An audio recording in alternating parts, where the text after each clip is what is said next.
आज के इस वीडियो में हम फ्री कैश फ्लोज को कैलकुलेट करने के लिए एक प्रॉब्लम को सॉल्व करेंगे। तो सबसे पहले अगर फ्री कैश फ्लोज की बात की जाए तो जैसे हमने अपने लास्ट वीडियो में देखा था कि फ्री कैश फ्लोज वो कैश होता है जो अवेलेबल होता है इन्वेस्टर्स और क्रेडिटर्स के लिए। मतलब ये कैश अवेलेबल होता है, ये हमें मुहैया होता है बिजनेस में कि हम क्रेडिटर्स को और इन्वेस्टर्स को ये कैश पे कर सकें। और ये कैश हमारे पास किस तरह से आता है? आफ्टर अकाउंट फॉर सेल्स में से एक्सपेंसेस और तमाम कैपिटल चार्जेस को लेस करने के बाद हमारे पास कैश जो अवेलेबल होता है वो हम इन्वेस्टर्स और क्रेडिटर्स को पे करते हैं।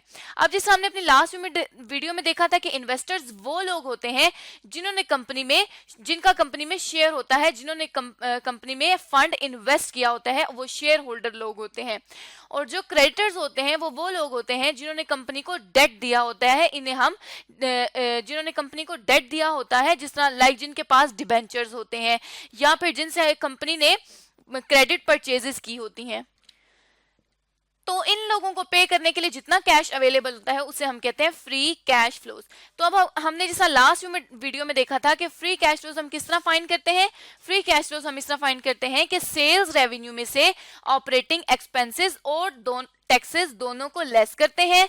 और जब हम ऑपरेटिंग एक्सपेंसेस और टैक्सेस दोनों को लेस कर लेते हैं तो उसके बाद हम क्या करते हैं कि नॉन कैश एक्सपेंसेस को ऐड बैक कर लेते हैं।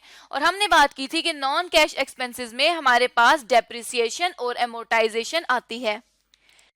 इसी तरह जब नॉन कैश एक्सपेंसेस को ऐड बैक कर लिया तो अब इंक्रीज इन वर्किंग कैपिटल और कैपिटल एक्सपेंडिचर दोनों को हमने क्या करना है? लेस कर देना है अपने सेल्स रेवेन्यू में से। जब इन दोनों को हमने लेस कर दिया तो हमारे पास क्या आ गया? Free cash flows. इसको हमने अपने लास्ट वीडियो में डिटेल से डिस्कस किया था। अभी हमने इसके फॉर्मेट को एक दफा रिवाइज कर लिया। अब हम चलते हैं अपनी प्रॉब्लम की तरफ।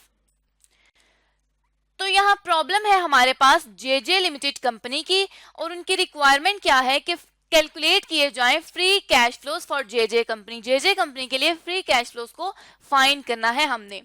यहाँ पे इंफॉर्मेशन दी गई है कि J J company wants to increase its production capacity and require a machine for this project. J J company क्या कहती है कि उसने अपनी प्रोडक्शन कैपेसिटी को इंक्रीज करना है और उसके लिए उसको एक मशीन की जरूरत है इस प्रोजेक्ट को पूरा करने के लिए। अब JJ limited company invested rupees 1.5 million या 15 lakhs in purchasing a machine has useful life of 3 years।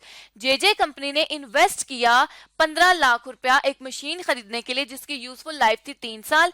It is estimated that it will generate a revenue of 3.5 million या 35 लाख रुपए।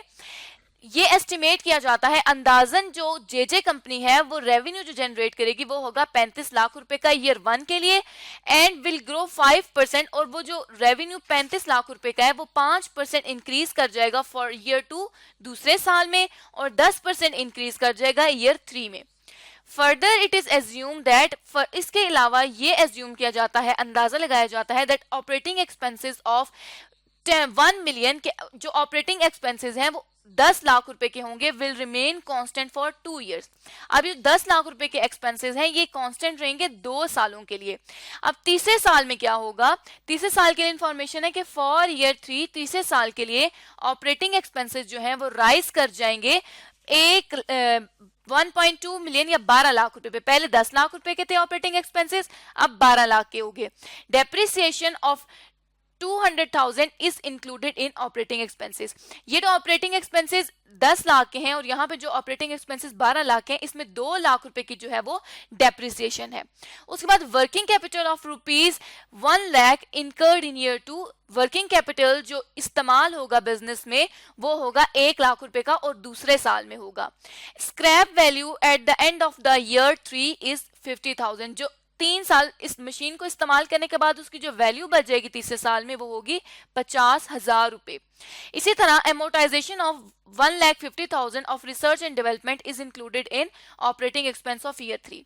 अब ये कहा गया है कि एमोर्टाइजेशन 1.5 लाख रुपए की जो कि रिसर्च एंड डेवलपमेंट से रिलेटेड थी उसको भी ऑपरेटिंग एक्सपेंस के तीसरे साल में इंक्लूड किया गया है। मतलब अब यहाँ पर पहले साल के लिए इंफॉर्मेशन थी कि पहले साल में 10 लाख रहेगा, दूसरे साल में भी 10 लाख, लेकिन तीसरे साल में जो ऑपरेटिंग एक्सपेंस था वो इंक्रीज होके 12 लाख रुपए पे चला गया था, और उसमें से 1.5 लाख रुपए अमोर्टाइजेशन के भी हैं।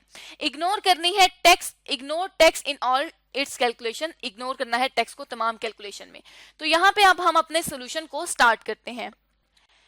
अब यहाँ पे क्वेश्चन में हमारे पास कहा गया है कि ये जो मशीन है ये 3 सालों का, इसकी यूजफुल लाइफ 3 साल है, मतलब हमारे पास जो कैश फ्लोज आएंगे इस प्रोजेक्ट के वो 3 साल के आएंगे। तो यहाँ पे हम क्या कर लेंगे, यहाँ पे हम अपने कैश फ्लोज के तीनों साल लिख लेंगे, एक है ईयर 1, ईयर 2 और ईयर 3। अब हमने कैश फ्लोज पे जाना है, तो हमने अपना क्या पढ़ा था, सबसे पहले हमने सेल्स देखनी है कि सेल्स कितनी है। तो यहाँ पे सबसे पहले हम क्या करेंगे कि यहाँ पे हम लोग सेल्स को लिख लेंगे। तो यहाँ पे हमने जब सेल्स लिखी तो अब देख लेते हैं कि ईयर 1 के लिए कितनी सेल्स हैं। तो यहाँ पे ईयर 1 के लिए इंफॉर्मेशन प्रोवाइडेड है कि it will generate a revenue of 35 lakh से 3.5 मिलियन।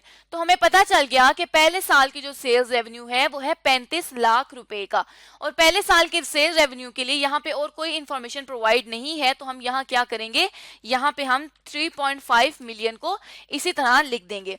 और दूसरे साल की इंफॉर्मेशन क्या दी गई है, दूसरे साल के लिए ये इंफॉर्मेशन दी गई है कि 5% ग्रो कर जाएगा और तीसरे साल में 10% ग्रो कर जाएगा।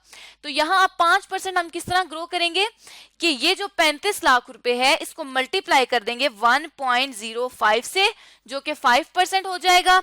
तो ये हमारे पास आ जाएगा 36,75,000। और अब हमने क्या करना है कि इसको मजीद 10% ग्रो करना है। तो अब हम ईयर 2 वाले को मल्टीप्लाई कर देंगे 1.10 से, जो कि 10% इंक्रीज हो जाएगा। तो ये हमारे पास आ जाएगा 40,42,500 रुपीज। दूसरी बात हमने क्या की थी कि अब इसमें से हम क्या करेंगे कि अपने तमाम जो ऑपरेटिंग एक्सपेंसेस हैं उन तमाम ऑपरेटिंग एक्सपेंसेस को लेस करेंगे।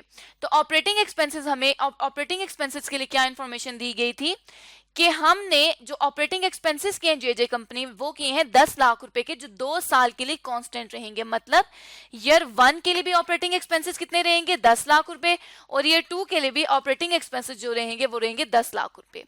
लेकिन ईयर 3 के लिए हमें क्या इंफॉर्मेशन प्रोवाइडेड है कि operating expenses will rise to 1.2 million या 12 लाख रुपए। तो यहाँ पे हम क्या करेंगे कि ईयर 3 के लिए 12 लाख रुपए के ऑपरेटिंग एक्सपेंसेस को लिख देंगे। उसके बाद हमने क्या पढ़ा था कि ऑपरेटिंग एक्सपेंसेस को लेस करने के बाद हम टैक्स को रिड्यूस करते हैं, लेकिन यहाँ पे हमारे पास कहा गया है कि टैक्स कर को इग्नोर करना है। तो अब हम क्या करेंगे कि ऐड बैक करेंगे तमाम नॉन कैश एक्सपेंसेस को। लेकिन उससे पहले हम क्या करेंगे कि हम यहाँ पे अपना प्रॉफिट कैलकुलेट कर लेंगे सेल्स में से ऑपरेटिंग एक्सपेंसेस को लेस करने के बाद।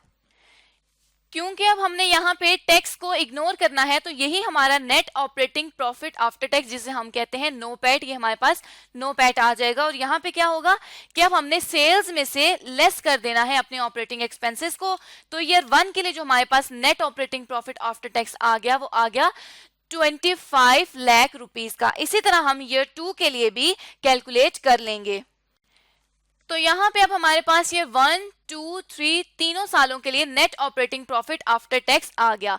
अब हमने बात की थी कि जब हमारे पास net operating profit after tax आ जाएगा तो इसमें हम ऐड बैक कर देंगे अपने तमाम नॉन कैश एक्सपेंसेस को जो हमने इनकर किए थे और ऑपरेटिंग एक्सपेंसेस में जो ऐड थे। तो अब हम क्या करेंगे कि नॉन कैश एक्सपेंसेस में हमारे पास 2 तरह के एक्सपेंसेस थे, हमने क्वेश्चन में जो देखे थे। एक तो था कि डेप्रिसिएशन है 2 लाख रुपए की, जो तीनों सालों में इंक्लूडेड है। तो सबसे पहले हम क्या करेंगे, डेप्रिसिएशन को तीनों सालों में ऐड बैक कर देंगे। तो यहां पे हमने तीनों सालों के लिए 2 लाख रुपए की डेप्रिसिएशन को लिख लिया। डेप्रिसिएशन के बाद हमें क्या इंफॉर्मेशन प्रोवाइडेड थी, डेप्रिसिएशन के बाद हमें नेक्स्ट वर्किंग कैपिटल की इंफॉर्मेशन प्रोवाइडेड थी कि ईयर 2 में ऑर्गेनाइजेशन जेजे लिमिटेड ने 1 लाख रुपए का वर्किंग कैपिटल इनकर किया है। तो अब हमने क्या करना है कि लेस कर देना है इस वर्किंग कैपिटल को ईयर 2 में से, क्योंकि सिर्फ ईयर 2 में 1 लाख रुपए का वर्किंग कैपिटल लगा है। सॉरी, यहाँ पे हम नॉन कैश एक्सपेंसेस को ऐड बैक कर रहे हैं, इसलिए हम यहाँ से अपने वर्किंग कैपिटल को डिलीट कर देते हैं और हम अपनी अमोर्टाइजेशन को देख लेते हैं कि हमारे पास अमोर्टाइजेशन क्या है। तो अमोर्टाइजेशन जो है वो सिर्फ ईयर 3 के लिए है, जो कि है 1.5 लाख रुपए की या 1,50,000 रुपीज की। तो यहाँ पे हम अमोर्टाइजेशन को ऐड बैक कर देंगे जो कि है 1,50,000 रुपीज की, और यहाँ पे हमने अमोर्टाइजेशन को लिख दिया।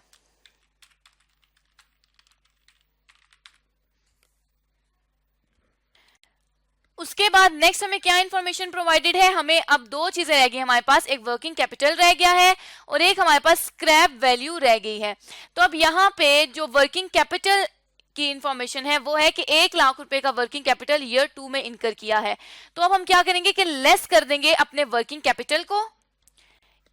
यहां पे हमने वर्किंग कैपिटल को लिख दिया, लेकिन पहले हम क्या कर लेते हैं कि नेट ऑपरेटिंग प्रॉफिट में तमाम जो नॉन कैश एक्सपेंसेस हैं उनको ऐड बैक कर लेते हैं।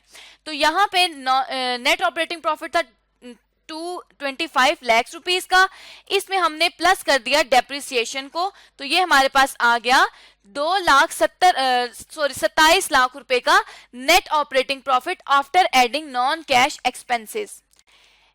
इसी तरह हमने ईयर 2 के लिए भी क्या किया कि नेट ऑपरेटिंग प्रॉफिट में ऐड बैक कर दिए तमाम नॉन कैश एक्सपेंसेस। तो ये हमारे पास तीनों सालों के लिए net operating profit after adding non cash expenses आ गया। अब हमने इसमें से वर्किंग कैपिटल को लेस करना है और वर्किंग कैपिटल सिर्फ ईयर 2 के लिए 1 लाख रुपए का था, तो हमने यहाँ पे 1 लाख रुपए का वर्किंग कैपिटल लिख दिया। उसके बाद हम क्या करते थे कि जो हमारा कैपिटल एक्सपेंडिचर है उसको भी लेस करते थे। तो अब हमने देखा कि कैपिटल एक्सपेंडिचर कितना लगा, इस मशीन को परचेज करने के लिए 15 लाख रुपए कंपनी ने इन्वेस्ट किए थे। तो जो पैसे कंपनी ने इस मशीन को परचेज करने के लिए इन्वेस्ट किए हैं वो हमारे पास कैपिटल एक्सपेंडिचर है। तो यहाँ पे हम ईयर 0 को भी इनकॉर्पोरेट करेंगे, क्योंकि ये जो कैपिटल एक्सपेंडिचर है ये ईयर 0 पे है और जो कैश फ्लोज आ रहे हैं वो आगे के 3 सालों के लिए हैं। तो अब हम क्या कर देंगे कि ईयर 0 जो हमें नजर आ रहा है इसके कॉलम के नीचे यहां पर हम लिख देंगे कैपिटल एक्सपेंडिचर जो कि था 15 लाख या 1.5 मिलियन रुपीस का, और इसको हम नेगेटिव में शो करेंगे ताकि ये पता चले कि ये हमारे पास आउटफ्लो है। अब हम क्या करते हैं कि net operating profit after tax में से अपने वर्किंग कैपिटल और वर्किंग कैपिटल को लेस करके टोटल नेट जो हमारे पास आ रहा है, नेट जो हमारे पास कैश फ्लोज आ रहे हैं उनको यहां पर लिख लेते हैं। तो वो ईयर 1 के लिए नेट कैश फ्लोज क्या है, ईयर 1 के लिए नेट कैश फ्लोज हमारे पास यही 2,27 लाख रुपीस वाले होंगे, क्योंकि हमारे पास ईयर 1 में कोई भी वर्किंग कैपिटल नहीं है, तो इसको हमने एज इट इज यहां पर लिख दिया। अब ईयर 2 के लिए हमने क्या करना है कि ईयर 2 में हमारे पास net operating profit after non cash expenses 28,75,000 rupees का है। इसमें से हमने लेस कर देना है वर्किंग कैपिटल को जो कि था 1 लाख रुपए का, तो हमारे पास नेट जो कैश फ्लोज आ गई हैं ईयर 2 के लिए वो आ गई हैं 27,75,000 रुपीस की। इसी तरह क्योंकि हमारे पास कोई वर्किंग कैपिटल नहीं है ईयर 3 में और ना ही कोई कैपिटल एक्सपेंडिचर है ईयर 3 में, तो हम क्या करेंगे कि 31,92,500 रुपीस को एज इट इज लिख देंगे जो कि हमारे पास नेट कैश फ्लो आ जाएगा। अब यहाँ पे टोटल नेट कैश फ्लोज हम फाइंड कर लेंगे। वो किस तरह करेंगे कि इन तमाम जो कैश फ्लोज हमारे पास आए हैं नेट कैश फ्लोज, इन तमाम का हम टोटल कर लेंगे ईयर 1, 2 और 3 का, तो हमारे पास टोटल नेट कैश फ्लोज आ गए।